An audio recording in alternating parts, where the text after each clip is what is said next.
Il est écrit que l'évangile fut prêché à l'avance à Abraham. L'Esprit l'a aussi révélé à Job. Pas aussi clairement qu'il fut révélé à l'apôtre Paul, mais aussi assez clairement cependant, et dans la mesure de sa communion avec Dieu. Il semble que ces anciens prophètes furent enseignés de Dieu, surtout par leur expérience et les circonstances de leur vie.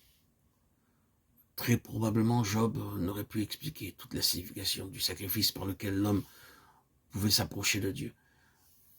Mais il en avait vu les effets dans sa vie. Maintenant, dans la fournaise de l'épreuve, réduit à l'extrémité, il saisit de façon expérimentale la foi en la résurrection. C'est aussi à l'heure tragique de l'épreuve suprême que la foi d'Abraham gravit ce nouveau degré vers Dieu. Il offrit Isaac. Il offrit son fils unique, lui qui avait reçu les promesses, pensant que Dieu est puissant même pour ressusciter les morts. Hébreux 11, 8, 17. C'est encore cette foi communiquée par Dieu qui rendit capable de faibles femmes de supporter les moqueries, le fouet, les chaînes, la prison, et de ne point accepter la délivrance, afin d'obtenir une meilleure résurrection. Hébreux 11, 35, 36. C'est cette foi en la résurrection que le Seigneur essaie d'éveiller dans le cœur de Marthe, auprès du tombeau de son frère Lazare. C'est cette foi qui se grave plus profondément dans le cœur de l'apôtre Paul, quand lapidé, il désespère même de la vie lors de la persécution nazie. Ainsi, au cours des âges, nous trouvons la foi en la résurrection aux heures de soumission entière et de sacrifice total à la volonté de Dieu.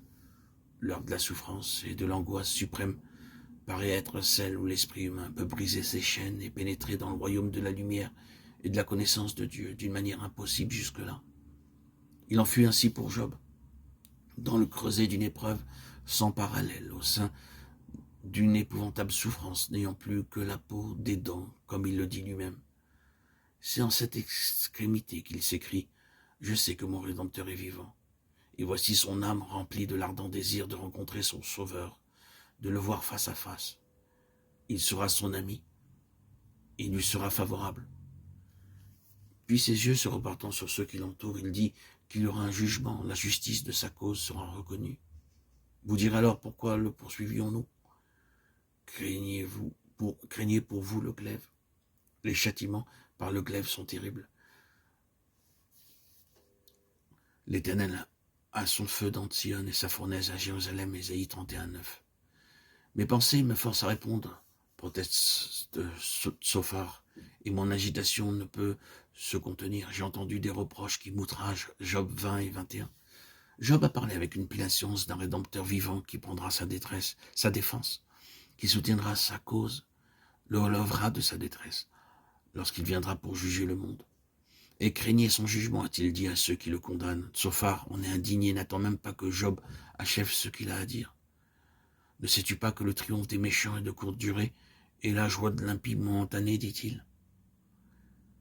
Il a probablement discerné la note de victoire dans la voix de Job, et la joie qui a inondé son âme. Même au sein de la souffrance, quand la lumière céleste y a brillé.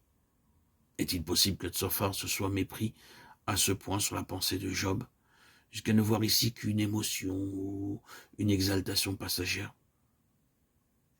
Job avait donné libre cours à sa douleur, à ses plaintes, et Bildad lui avait dit « Tu te déchires dans ta fureur ».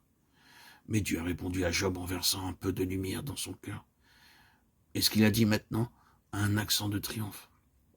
Alors, Tsophar proteste que la joie du méchant est de courte durée, momentanée.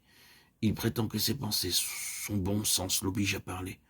Or, le seul bon sens devrait suffire pour faire comprendre à Tsophar l'innocence de celui qui se réjouit de la pensée de voir Dieu, à la pensée de son jugement. Nous disons de ceux qui manquent de sens pratique qu'ils ont la tête dans les nuages. Tsophar semble faire ce reproche à son ami lorsqu'il dit, quand il s'élèverait jusqu'aux cieux, que sa tête toucherait aux nues, il périra pour toujours, versets 1 à 7. Déjà, avant son épreuve, considérait-il Job comme un illuminé? Il n'est pas nécessaire de suivre Tsophar dans sa description du lot des méchants et de l'héritage que Dieu leur destine. C'est toujours le même thème qu'a introduit Bildad au chapitre 8, verset 13, sur lequel Eliphaz et Tsophar brodent de leur mieux. Retenons seulement que, d'après Tsophar, le méchant reçoit un châtiment dès ici-bas. Il s'évanouit comme une vision de la nuit. Ses enfants sont opprimés. A-t-il des richesses?